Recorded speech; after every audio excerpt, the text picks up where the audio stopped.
మీ business ఏదైనా మీ ఊర్లో promotion చేయాలంటే అది సుమన్ టీవీతోనే సాధ్యం. ఇప్పుడే సంప్రదించండి.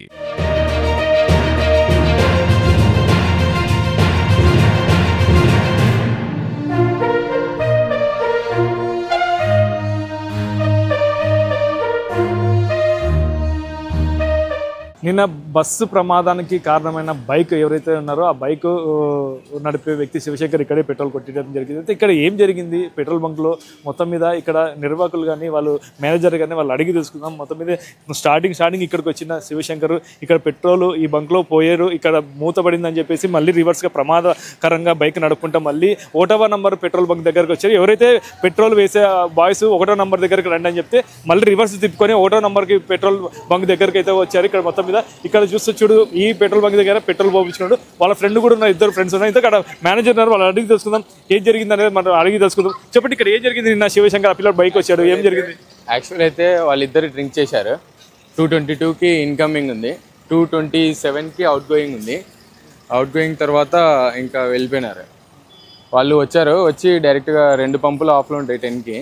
ఆ పంపులు ఆఫ్ చేసినారు. ఆఫ్ చేసినందుకు ఇక్కడికి రాండి అని చెప్పారు. ఇక్కడికి తిప్పుకొని వచ్చేటప్పుడు వాళ్ళు డ్రింక్ చేసినట్టు మా పంపాయికి డౌట్ వచ్చేసింది.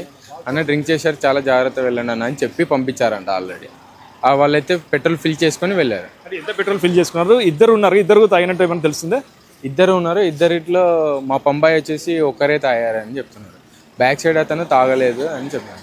ఇక్కడ ర్యాష్గా కూడా నడిపారు, ఏమన్నా అడిగారా? నడపడం అంటే అతను డ్రింక్ చేశాడు కాబట్టి ఓవర్ స్పీడ్లో వచ్చేసారని చెప్పారు మా పంబాయి.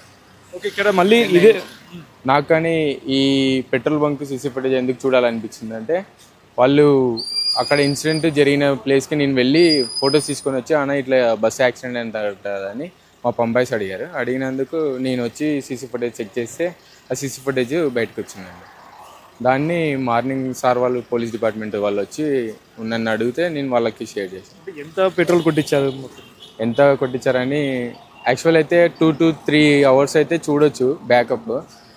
నిన్న మొత్తం టైం పాస్ అయింది కదా, అది మొత్తం ట్రాన్సాక్షన్స్ అంటే మినిమం 3000-2000 సేల్ అయిపోయింది కాబట్టి చెప్పనీకి రాదు. అంటే అక్కడ ఆ వ్యక్తి ఈ బస్సే గుర్తింది అనుకుంటున్నారా, లేకంటే ప్రమాదవశాత్తు వీళ్ళే కింద పడినారా అనుకుంటున్నారా? మధ్యలో ఉన్నారు కాబట్టి నాకు తెలిసి వీళ్ళే కింద పడి ఉంటారు. ఆ బస్ అతను అది వాళ్ళకి ఇద్దరికి తెలిసింది. ఇప్పుడు నువ్వు చూస్తున్న సంఘటన స్థలం అంటే ఈ పిల్లోడు ఇటు నుండి వెళ్ళాడు, ప్రమాదకరంగా దాదాపు ఈ బైక్ వల్ల 19 మంది చనిపోయినారు. దీనికి ఎలా అనిపిస్తుంది మీకు? చాలా ఘోరంగా అనిపిస్తుంది. ఇలాంటి విషయం ఎప్పుడైతే వినలేదు నేను. ఇలాంటి విషయం దాదాపు నా లైఫ్ టైంలో ఎప్పుడు వినలేదు. ఇన్ని రోజులైంది. ఒకసారి ఒక 10-12 years బ్యాక్ అయితే గోధుమ లారీ టమాటో లారీ చిన్న టేకుల్లో అంటుకుంది. అప్పుడు కానీ చాలా విషాదం చోటు చేసింది. కానీ డ్రైవర్ వాళ్ళు అందరు సేఫ్ అయ్యారు. 2 vehicles ఒకటి బర్న్ అయిపోయింది. ఇప్పుడు 19 మంది బర్న్ అయిపోయి మొత్తం అంతా చాలా విషాదం చేసింది. లేదండి, ఇక్కడైతే పెట్రోల్ బంక్లో అయితే శివశంకర్ కొట్టించుకున్నాక వెంటనే తర్వాత కూడా ఇక్కడ పెట్రోల్ బంక్ పోసిన బాయ్ కూడా గుర్తించడం జరిగింది. మీరు డ్రింక్ చేశారు, ఒక జాగ్రత్తగా వెళ్ళమని చెప్పారు. అని ఆ జాగ్రత్త కాస్త వాళ్ళు పట్టించుకోకుండా ప్రమాదం జరిగి ఈ ప్రమాదం వల్ల దాదాపు బస్సులో ఉన్న 19 మంది మృతి చెందడం అయితే జరిగింది. ఏదేమైనప్పుడు ఇలాంటి సంఘటన దురదృష్టకరం.